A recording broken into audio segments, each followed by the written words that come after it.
अस्सलाम वालेकुम। आज एक छोटी सी वीडियो है एज टेक्नोलॉजी के हवाले से।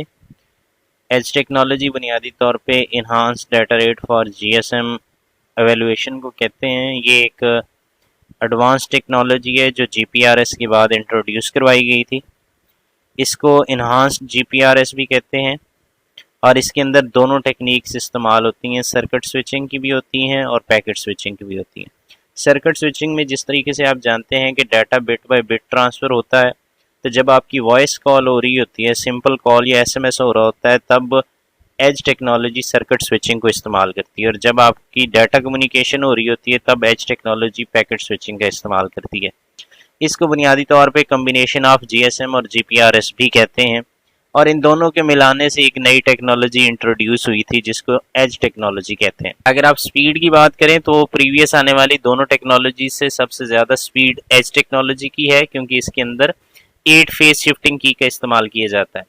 और 8 फेज शिफ्टिंग की क्या है कि इसमें जो सिग्नल रिप्रेजेंट होता है उस सिग्नल की टोटल 8 स्टेट होती हैं, और हर स्टेट के ऊपर सिग्नल का जो फेज है वो चेंज होता है, और हर स्टेट को रिप्रेजेंट करने के लिए टोटल 3 बिट्स का इस्तेमाल किया जाता है, क्योंकि अगर 2 की पावर 3 ली जाए तो वो टोटल आपके पास 8 बनता है।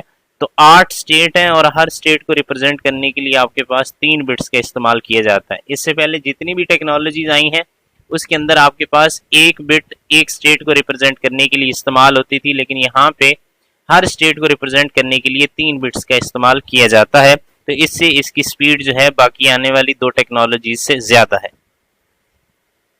अगर कंपैरिजन देखें तो सबसे पहली टेक्नोलॉजी 1G है, उसके बाद सेकंड जनरेशन टेक्नोलॉजी है जिसके अंदर जीएसएम का आर्किटेक्चर इस्तेमाल हुआ है, और उसकी स्पीड 19 KB पर सेकंड है, और उसके अंदर मॉड्यूलेशन GMSK के हवाले से होती है। GMSK का मतलब ये होता है कि ऐसी टेक्नोलॉजी या ऐसी मॉड्यूलेशन जिसके अंदर एक स्टेट एक बिट को रिप्रेजेंट करने के लिए या एक बिट एक स्टेट को रिप्रेजेंट करने के लिए इस्तेमाल की जाती है। उसके बाद नई टेक्नोलॉजी आई 2.5 जनरेशन। इसको सेकंड जनरेशन ही काउंट कहते हैं, लेकिन इसका एक नया वर्जन लॉन्च हुआ था जिसके अंदर जीपीआरएस इस्तेमाल हुआ था, और उसकी स्पीड आपके पास थी 40 KB पर सेकंड, और उसके अंदर भी GMSK का इस्तेमाल किया जाता है।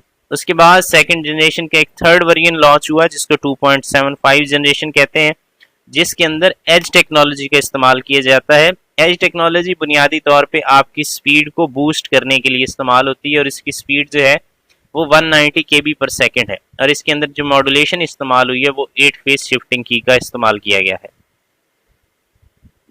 लास्ट पे आर्किटेक्चर की अगर बात करें तो जो आर्किटेक्चर आपके पास जीपीआरएस के लिए इस्तेमाल होता है वही आर्किटेक्चर बुनियादी तौर पे एज टेक्नोलॉजी के लिए इस्तेमाल होता है, लेकिन इस आर्किटेक्चर को थोड़ा सा बूस्ट किया गया है मॉड्यूलेशन के हवाले से, और थोड़ी इसकी स्पीड को इम्प्रूव किया गया है। बाकी इसके अंदर वही कंपोनेंट यूज किए गए हैं जो आपके पास जीपीआरएस के लिए इस्तेमाल होते हैं। वही प्रोसेस है वॉइस कम्युनिकेशन के लिए, और वही प्रोसेस है डाटा कम्युनिकेशन के लिए।